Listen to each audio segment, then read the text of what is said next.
Olá, alunos do ensino médio, estamos iniciando mais uma videoaula de Educação Física e vamos dar sequência ao conteúdo da aula passada. Conteúdo da aula passada nós trabalhamos ética e moral, foi a definição aí, teve uma história aí que a apostila trouxe sobre um atleta que o segundo lugar não ultrapassou o primeiro, teve um trabalhinho que vocês tiveram que fazer, no máximo 30 linhas aí, que era um texto, dando a opinião de vocês.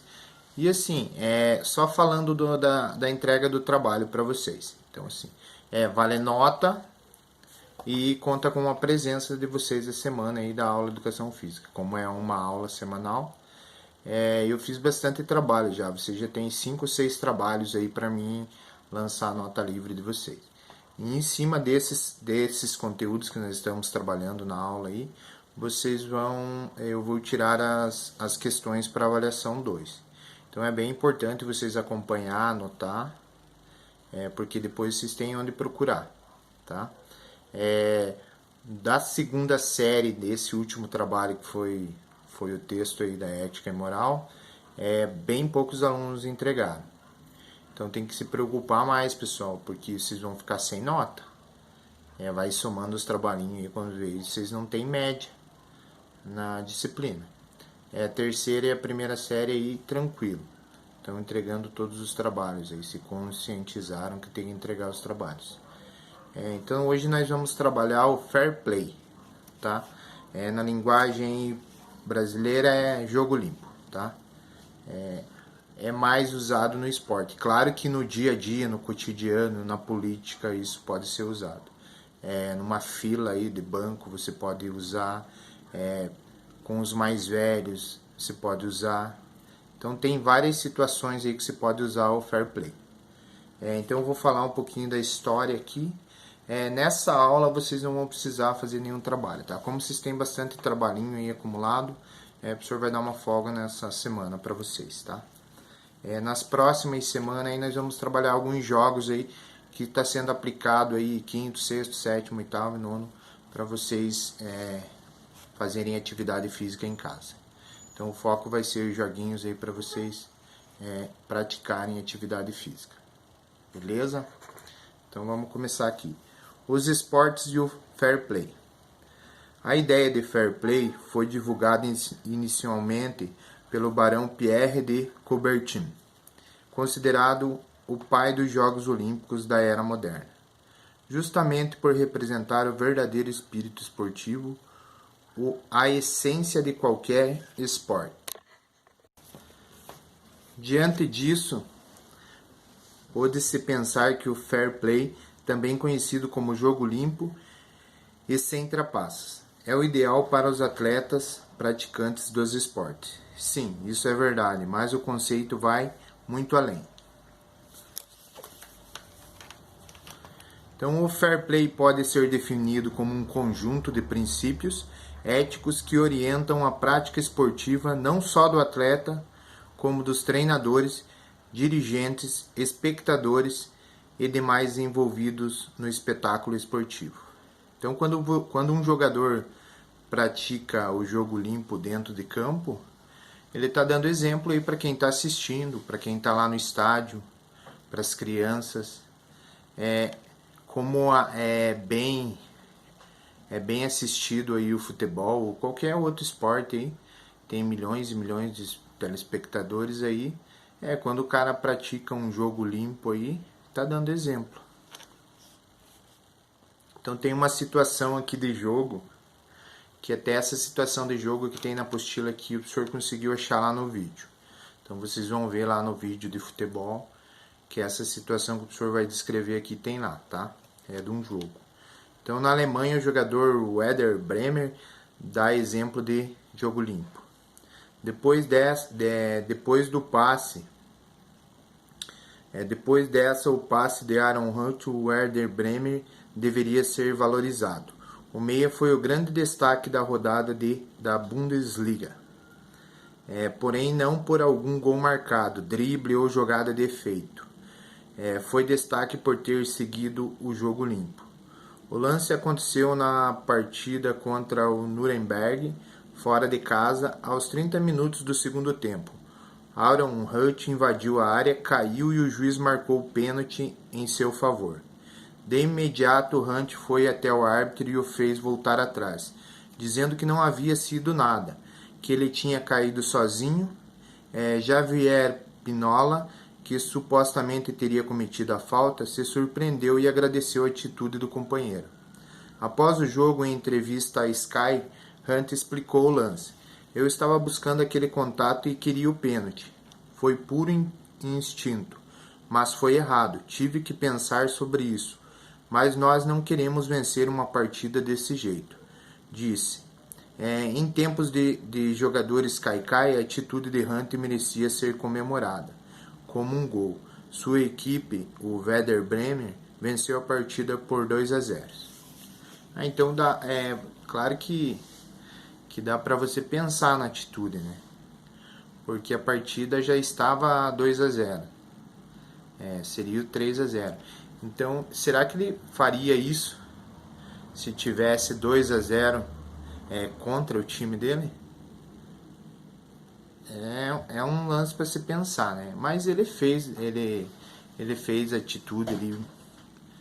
Pessoal, ninguém esperava, todo mundo se surpreendeu, até mesmo o goleiro, que não teve o toque, né? E o árbitro, como estava longe do lance, deu o pênalti. Mas se fosse um placar adverso, como saberíamos se o cara ia tomar essa atitude, né? Com 2-0 fica fácil você tomar uma atitude dessa. Então é um lance positivo ou negativo para a gente pensar, tá? Então, com base na situação descrita, pode-se concluir que o jogo limpo se alimenta de ações virtuosas que envolvem honestidade, modéstia e solidariedade. É possível dizer que o Código de Ética dos Esportes tem seus princípios referendados pelo Fair Play. Então, assim, não tem nenhuma cláusula, não tem nenhum ponto aí nas federações de qualquer esporte aí que diga que é obrigado a praticar o fair play. Então isso vem de cada jogador, de cada dirigente, de cada técnico, isso aí é de cada um. Não tem nenhuma lei que te obrigue a devolver a posse de bola quando estiver errado. Aí por isso tem o árbitro que tem que tomar as decisões aí dentro das regras. Então ninguém pode obrigar alguém a praticar o fair play. Aí é de cada um, tá? Então tem um artigo ali, ó, um exemplo da referência para a prática do fair play é a Carta do Espírito Esportivo, ou Carta do Fair Play, produzido pela Câmara Municipal de Oeiras de Portugal. Leia com atenção os artigos presentes nesses documentos, os quais procuram definir os vários elementos que, em conjunto, respondem à pergunta: o que é o fair play? Então, artigo 1, o senhor vai ler a carta aqui para vocês. Artigo 1. Antes de tudo, respeitar escrupulosamente todos os regulamentos. Significa nunca procurar deliberadamente cometer uma infração aos regulamentos. Artigo 2. Respeitar os árbitros do jogo. A presença de árbitros é absolutamente indispensável na competição. Eles têm um papel difícil e ingrato a desempenhar. Eles merecem respeito de todos. Artigo 3. Aceitar as decisões do árbitro sem nunca pôr em causa sua honestidade. Bem difícil no calor do jogo, né? Artigo 4. Reconhecer com dignidade na situação de vencidos a superioridade do adversário. Artigo 5. Aceitar a vitória com modéstia e sem ridicularizar ou diminuir o adversário. Artigo 6. Saber reconhecer os bons resultados do adversário. Artigo 7. Querer competir em igualdade de circunstâncias com o adversário. Contar apenas com o seu talento e as suas capacidades para alcançar a vitória. Artigo 8. Recusar ganhar por meios ilegais ou fraudulentos. Artigo 9. Significa para os árbitros conhecer bem todas as regras e aplicá-las com imparcialidade. Artigo 10 e último, é ser digno em todas as circunstâncias, é demonstrar controle sobre si próprio e recusar utilizar em qualquer situação a violência física ou verbal. Então todos sabemos aí que no meio do futebol, torcida, jogadores, eles usam bastante violência verbal. Toda a torcida xinga o árbitro, xinga os jogadores. Tem várias e várias circunstâncias aí de agressões verbais e físicas dentro do futebol. Principalmente em torcidas, né? O time perde, as torcidas se encontram na rua e é um quebra-pau. Então, como que você vai conseguir controlar as torcidas a não realizarem violências, a trabalhar o jogo limpo? Com exemplos lá de dentro do campo, né? Se os jogadores que você está assistindo a partida brigam, xingam, como que eles vão exigir dos torcedores não fazer a mesma atitude, né? Difícil, né? Então essa carta aí, claro que ela é uma carta que coloca algumas regras, mas ela não faz parte aí do livro de regras do futebol, do vôlei, do basquete ou de qualquer outro esporte. Ela só é uma carta de recomendação, tá? Então ela não faz parte ali. Claro que deveria ter algumas regras assim, né? Mas dificilmente vão seguir. O objetivo aí, infelizmente, o objetivo do esporte é a vitória. E geralmente os discursos dos técnicos, dirigentes e outros aí vencer de qualquer maneira. A vitória que importa. Eles usam até os adversários aí para incentivar os jogadores. Alguma coisa que o adversário falou para estimular aí a raiva, o combate. Então o objetivo do esporte é competitivo.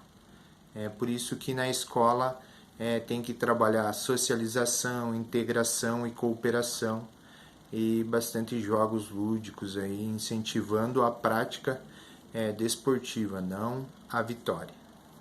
Mas, infelizmente, o ser humano é assim, não quer perder nem para o ímpar. Então, passando lá na página, aqui fala um pouquinho da carta para os alunos da primeira e segunda série, quando o professor estiver trabalhando a apostila da terceira série, então tem que acompanhar. Os alunos da terceira série têm acesso a todos esses dados aqui, tá? Então, vivenciando o jogo limpo. Então, tem uma figura aí de um atleta com um braço bem fininho e o outro com o braço bem grandão. Então, assim, com uma seringa injetando anabolizante. Então já vai falar um pouquinho aí do antidoping, narcóticos, hormônios, estimulantes, diuréticos. Então por isso que o tema aí é vivenciando o jogo limpo. Então ao pensarmos sobre valores e princípios que norteiam as práticas corporais, o uso de estratégias para superar os adversários é um ponto importante de reflexão. Até onde um atleta pode ir para ser o melhor? Quando ocorrem grandes eventos esportivos, é comum ouvirmos falar a respeito do doping. Trata-se de uma substância utilizada para o condicionamento físico dos atletas, que proporciona um aumento da resistência e melhor desempenho muscular.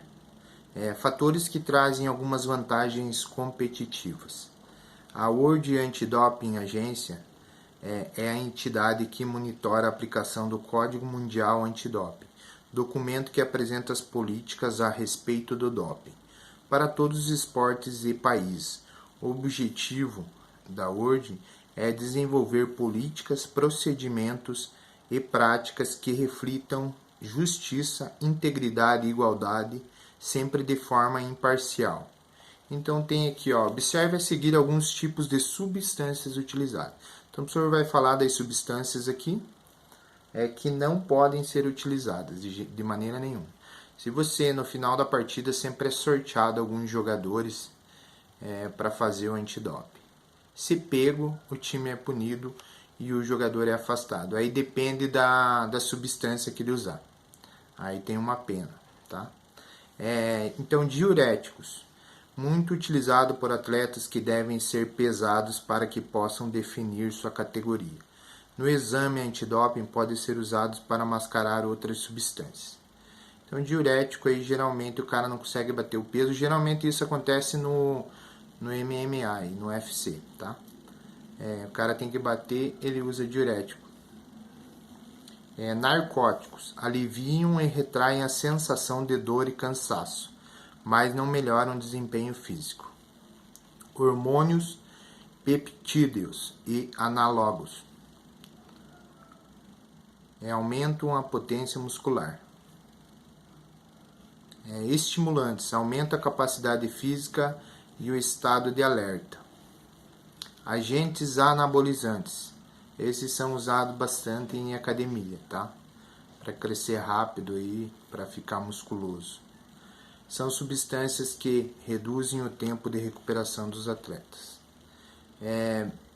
Beta-bloqueadores, mais utilizados por atletas que necessitam de precisão e concentração, uma vez que diminui a frequência cardíaca e a pressão arterial, tá? Então, assim, pessoal, no esporte existem coisas boas, mas existem bem mais coisas assim que o pessoal não pode fazer e faz. Então, isso aqui pega um pouquinho então do fair play junto com ética e moral. Então, é uma sequência aí da apostila da terceira série, tá? Então, nessa videoaula vocês não precisam fazer trabalho nenhum. E só reflitam aí, quem quiser pesquisar mais, se aprofundar no assunto, beleza, tá? O vídeo ali é um vídeo de 6 minutos, 6 e 26 minutos, e tem várias atitudes ali para vocês pensarem e refletirem aí sobre o jogo limpo, tá? A gente deve praticar na vida também, né? Com colega, na escola, professores, na família, com os idosos. Então, para vocês refletirem aí, beleza, galera? Falou, então, até!